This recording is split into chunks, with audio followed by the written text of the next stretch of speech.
আসসালামু আলাইকুম সকলকে। তো আজকে আমরা পড়ব ইন্টারফেরন বা সহজাত ইমিউন ব্যবস্থার যে একটা অংশ আমাদের ইন্টারফেরন, ওটা সম্পর্কে জানবো। আমরা ইমিউন সেকেন্ড লাইন ডিফেন্স পড়ছিলাম। তো সেকেন্ড লাইন ডিফেন্সের এর আগে আমরা হচ্ছে কমপ্লিমেন্ট সিস্টেম পর্যন্ত পড়েছিলাম আর কি, তাই না? তো আজকের আমাদের টপিক হচ্ছে ইন্টারফেরন। এবং ইন্টারফেরন হচ্ছে কি? ইন্টারফেরন হচ্ছে মূলত সহজাত ইমিউন ব্যবস্থার আমাদের একটা অংশ। তো সহজাত বিষয়টা কী আসলে? তো সহজাত হচ্ছে আমরা বাই বার্থ যেটা অর্জন করি, মানে এটা আমাদের পৃথিবীতে এসে অ্যাকুয়ার্ড বা অর্জিত না আমাদের। এটা হচ্ছে আমরা বাই বার্থ, জন্ম থেকে এটা আমাদের আছে, আল্লাহ তাআলা আমাদেরকে দিয়ে এটা পৃথিবীতে পাঠিয়েছেন। আমরা যে টিকা বা ভ্যাকসিন নেই, এগুলো মূলত অর্জিত। টিকা মানে কি? একটা জীবাণুকে আমার দেহের সাথে পরিচয় করে দেওয়া হয়, যাতে পরবর্তীতে ওই জীবাণুটা আমার দেহে আসলে ওটার বিপক্ষে আমার দেহ ফাইট করতে পারে। বাট সহজাত হচ্ছে এটা আগে থেকে আমার বডিতে আছে, যখন কোনো জীবাণু আসবে তখন সে সেটার বিরুদ্ধে অটোমেটিক্যালি ফাইট করা শুরু করবে। ঠিক আছে? তো ইন্টারফেরন হচ্ছে মূলত আমাদের এটা সহজাত ইমিউন ব্যবস্থার একটা অংশ। তো যখন আমাদের ভাইরাস আক্রান্ত, এবং মনে রাখবা ইন্টারফেরন সচরাচর ভাইরাসের অ্যান্টিভাইরাল হিসেবে কাজ করে। সে ভাইরাসের বিরুদ্ধে কাজ করে, ভাইরাসের বিরুদ্ধে কাজ করবে। আচ্ছা, তো ইন্টারফেরন মূলত ভাইরাসের বিরুদ্ধে কাজ করবে যখন আমাদের দেহ ভাইরাস আক্রান্ত প্রতিক্রিয়া হিসেবে ভাইরাস আক্রান্ত হয়, তখন ওই যে ভাইরাসের বংশবৃদ্ধি বন্ধ করার জন্য আক্রান্ত কোষটায়, আমাদের দেহের কোনো কোষ যখন ভাইরাস দ্বারা আক্রান্ত হয়, ভাইরাস দ্বারা আক্রান্ত হলো, ওই কোষটা এখন ইন্টারফেরন তৈরি করবে। ওই কোষটা ইন্টারফেরনটা প্রডিউস করবে। আচ্ছা, আক্রান্ত হলো কোন কোষ? এই কোষটা। একটা ভাইরাস দ্বারা আক্রান্ত হলো, ভাইরাস দ্বারা আক্রান্ত হওয়ার পরে ওই কোষটা নিজে ইন্টারফেরন তৈরি করলো। এখন এই ইন্টারফেরনটা ব্যাপন প্রক্রিয়ায় যেতে পারে, ডিফিউশন হইতে পারে। ডিফিউশন হয়ে সেখানে বাকি যে সুস্থ কোষগুলো আছে, যেটা ভাইরাস দ্বারা আক্রান্ত হয় নাই, যেটা ভাইরাস দ্বারা এখনও আক্রান্ত হয় নাই, পরবর্তীতে হওয়ার চান্স আছে। তো এই ভাইরাস আক্রান্ত কোষে সে চলে যায়, ইন্টারফেরনটা এখন এই ভাইরাস আক্রান্ত কোষে চলে যাবে এবং এখানে আগে থেকে ইন্টারফেরনটা রেডি রাখবে। যখন এখানে আগে থেকে ইন্টারফেরন রেডি থাকবে, আলটিমেটলি ভাইরাস ওই কোষটাকে আর আক্রমণ করতে পারবে না। তাহলে আমাদের ইন্টারফেরন মূলত এভাবে কাজ করে। তো যখন একটা কোষে ভাইরাস আক্রমণ হয়, তখন ভাইরাসের বিরুদ্ধে আমরা যে অ্যান্টিবায়োটিক বলি, অ্যান্টিবায়োটিক হচ্ছে ব্যাকটেরিয়ার বিরুদ্ধে কাজ করে। বায়ো মানে হচ্ছে জীবন, অ্যান্টি মানে হচ্ছে তার বিরুদ্ধে কাজ করতেছে। অ্যান্টিবায়োটিক যেমন আমাদের ব্যাকটেরিয়ার বিরুদ্ধে কাজ করে, ইন্টারফেরন সেমভাবে ভাইরাসের বিরুদ্ধে কাজ করবে। যখন এখানে ভাইরাস আক্রান্ত হলো, তার বিরুদ্ধে ইন্টারফেরন তৈরি হলো। এই ইন্টারফেরনটা আলটিমেটলি ডিফিউশন হয়ে তার পাশে সুস্থ কোষ, যেখানে এখনও ভাইরাস দ্বারা আক্রান্ত হয়নি, ওখানে চলে যাবে এবং ওখানে পরবর্তীতে যাতে ভাইরাস আক্রান্ত করতে না পারে সেই প্রতিরক্ষা ব্যবস্থাটা সে গড়ে তোলে।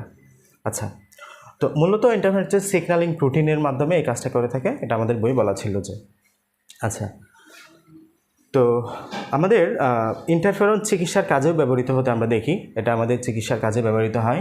তাছাড়া এটা কৃত্রিমভাবেও প্রস্তুত করা হয়, টিস্যু কালচার বা জিন ক্লোনিং ব্যবহার করে এটা কৃত্রিমভাবে কিন্তু প্রস্তুত করা যাচ্ছে।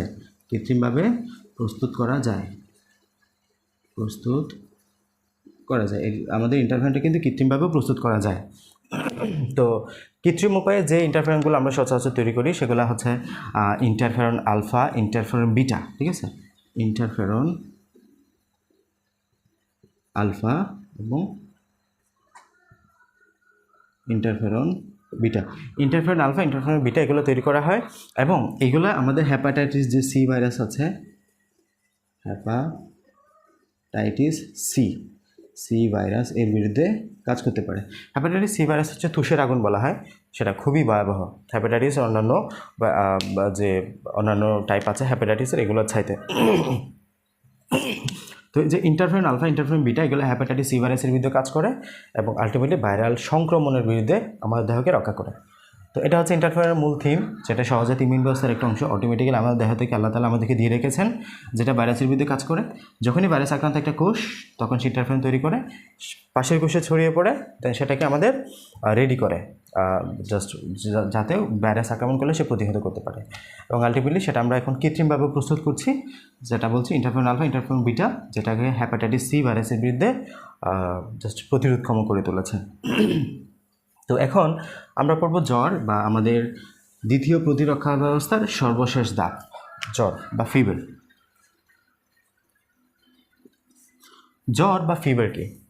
তো ফার্স্ট লাইন ডিফেন্স ভেদ করে একটা জীবাণু ঢুকে গেল, সেকেন্ড লাইন ডিফেন্সের উপরের যত দাব ছিল সবগুলাই ভেদ করে যদি একটা জীবাণু আমাদের দেহে ঢুকেই যায়, আক্রমণ করেই ফেলে, তখন দ্বিতীয় প্রতিরক্ষা স্তরের শেষ ধাপ হচ্ছে জ্বর বা ফিভার। মানে আমাদের দেহ সর্বশেষ পর্যায়ে, দ্বিতীয় প্রতিরক্ষা ব্যবস্থার সর্বশেষ পর্যায়ে চেষ্টা করবে জ্বর বডি টেম্পারেচার বাড়াই দিবে, তখন দেহ চেষ্টা করবে যে আলটিমেটলি জীবাণুটাকে এখানে স্টপ করা যায় কিনা। যদি করা না যায় আলটিমেটলি তৃতীয় প্রতিরক্ষা স্তর স্টিমুলেট হওয়া লাগবে।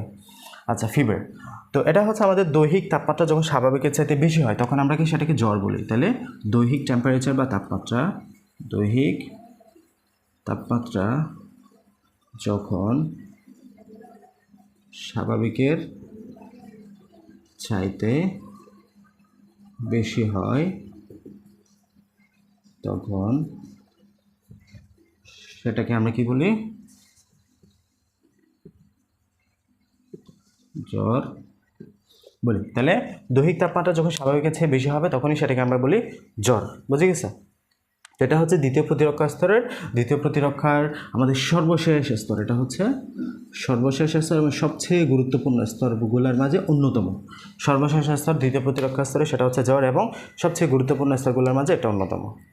তো আমাদের মস্তিষ্কের হাইপোথ্যালামাস অনেক গুরুত্বপূর্ণ কাজের পাশাপাশি দেহের তাপমাত্রাও রক্ষা করে, আমাদের দেহের টেম্পারেচার তাহলে রক্ষা করে কি দেহের থ্যালামাসের নিচে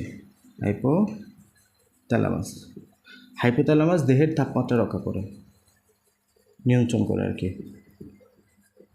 বডি টেম্পারেচার কন্ট্রোল করে। তাহলে আমাদের দেহের হাইপোথ্যালামাস যেটা, সেটা বডি টেম্পারেচারটা নিয়ন্ত্রণ করে। ঠিক আছে? তো যখন ম্যাক্রোফেজ নামক শ্বেতরক্তকণিকা ভাইরাস, ব্যাকটেরিয়া বা বহিরাগত জীবাণু কণাকে শনাক্ত আক্রমণ করে, তখন আমাদের এই কোষগুলা বা কণাগুলা রক্ত প্রবাহে পাইরোজেন নিঃসরণ করে। মানে আমাদের যখন এই ম্যাক্রোফেজ আসলো, ম্যাক্রোফেজ এসে আমাকে এটা শনাক্ত করে দিল যে এটা একটা আমাদের জন্য অ্যান্টিজেন, মানে আমাদের জন্য ভালো না, এটা আমাদেরকে ক্ষতি করবে, এটা আমাদের জন্য জীবাণু হিসেবে আসছে বডিতে। তখন কি করবে, ম্যাক্রোফেজ তার কাজ কারবার শুরু করবে এবং সাথে এই কোষগুলা থেকে সে পাইরোজেন করণটাকে স্টিমুলেট করবে। এখানে কী করণ স্টিমুলেট করবে? পাইরোজেন। ঠিক আছে? তাহলে যখনই ম্যাক্রোফেজ আক্রমণ শুরু করলো, নিউট্রোফিল আক্রমণ শুরু করলো, তখনই আমাদের ওই সেল থেকে পাইরোজেন নিঃসরণ শুরু করবে। ওই পাইরোজেন নামক এক ধরনের জৈব অণু, যেটা হচ্ছে আমাদের হাইপোথ্যালামাসের বিপাকীয় পরিবর্তন ঘটায়। এই পাইরোজেন, এটা হচ্ছে হাইপোথ্যালামাসের পরিবর্তন ঘটাবে, হাইপোথ্যালামাসের বিপাকীয় পরিবর্তন ঘটিয়ে। তাহলে এই পাইরোজেনটা হাইপোথ্যালামাসের বিপাকীয় পরিবর্তন ঘটিয়ে হাইপোথ্যালামাসের তাপমাত্রা নিয়ন্ত্রণ করে, এটাকে ইনহিবিট করে, কিংবা আলটিমেটলি বিপাকীয় পরিবর্তন ঘটিয়ে তাপমাত্রা বাড়ায় দেয়। তাহলে আমাদের দেখো, যখনই একটা জীবাণু আসলো, ম্যাক্রোফেজ সেটাকে চিনল, আমাদের কমপ্লিমেন্ট সিস্টেমের মাধ্যমে ম্যাক্রোফেজ তার কাজ শুরু করলো, সাথে ম্যাক্রোফেজের স্টিমুলেশনে এই কোষ থেকে পাইরোজেন নিঃসৃত হলো। ওই পাইরোজেনটা হাইপোথ্যালামাসের পরিবর্তন ঘটে, বিপাকীয় বা মেটাবলিক পরিবর্তন ঘটিয়ে আলটিমেটলি টেম্পারেচার বাড়াইতে সাহায্য করে। ঠিক আছে? এটাকে আমরা বলি জ্বর বা ফিভার। এই কন্ডিশনটাকে আমরা বলি জ্বর বা ফিভার। তো জ্বর হলে আমাদের দেহকোষের বিপাকীয় হারটা বেড়ে যায়। তো জ্বরের আমাদের প্রতিক্রিয়া হিসেবে কী হবে? বিপাকীয় হার বেড়ে যাবে, দেহের বিপাকীয় হার বেড়ে যাবে, মেটাবলিক রেটটা অবশ্যই বেড়ে যাবে। ঠিক আছে? দেন প্রতিরক্ষা পদ্ধতি এবং টিস্যুর ক্ষয়পূরণ দ্রুততর হয়। তাহলে এক্ষেত্রে কী হয়? প্রতিরক্ষা পদ্ধতি ও টিস্যু ক্ষয়পূরণ বৃদ্ধি পায়। মানে খুব দ্রুত আমরা সুস্থ হতে, আমাদের বডি চেষ্টা করে দেহকে স্বাভাবিক অবস্থায় ফিরিয়ে নিয়ে আসতে। ঠিক আছে? এছাড়াও যে দেহের টেম্পারেচার বেড়ে গেল না, দেহের টেম্পারেচার কিন্তু অনেক বাড়তি। এই উচ্চ তাপমাত্রায় জীবাণুরা যাতে স্টে করতে না পারে, স্বাভাবিক সে কমফোর্ট ফিল করতে না পারে, সেই পরিবেশটা তৈরি করে। তাহলে উচ্চ তাপমাত্রায়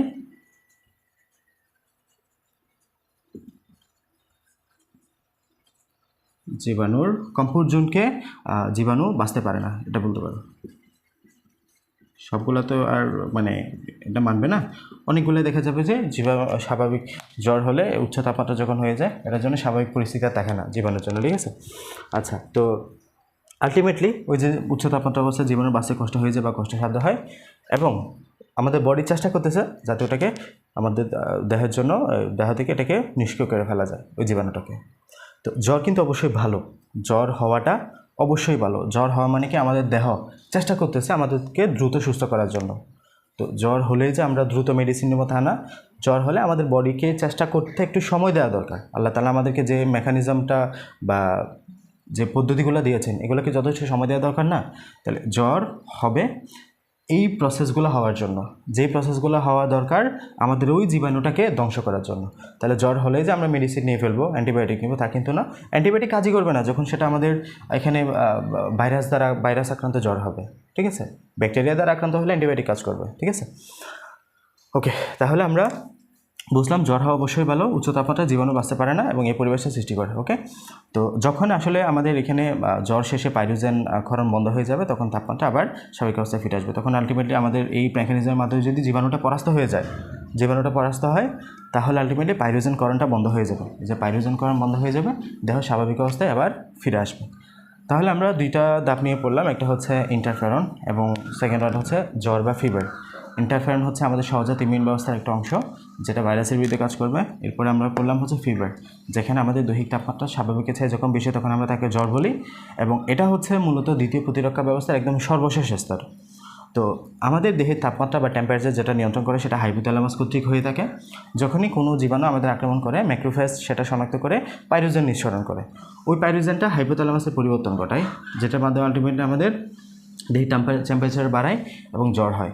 ওই জ্বর হলে দেহের বিপাকীয় হার বাড়ে, প্রতিরক্ষা পদ্ধতি এবং টিস্যু ক্ষয়পূরণটা দ্রুততর হয়, যাতে আমাদের দেহ খুব দ্রুত সুস্থ হয়। এবং উচ্চ তাপমাত্রায় আলটিমেটলি জীবাণুর জন্য সে ডিসকমফোর্ট ফিল করে, কমফোর্ট ফিল করবে না, এমন একটা পরিবেশ তৈরি করে তার বেঁচে থাকাটা কষ্টসাধ্য হয়, আমাদেরকে সুস্থতার দিকে এগিয়ে নিয়ে যায়। তো আমরা দ্বিতীয় প্রতিরক্ষা স্তরটা শেষ করলাম। নেক্সট দিন ইনশাআল্লাহ আমরা দ্বিতীয় প্রতিরক্ষা স্তর নিয়ে আলোচনা করব। সবাইকে ধন্যবাদ। আসসালামু আলাইকুম।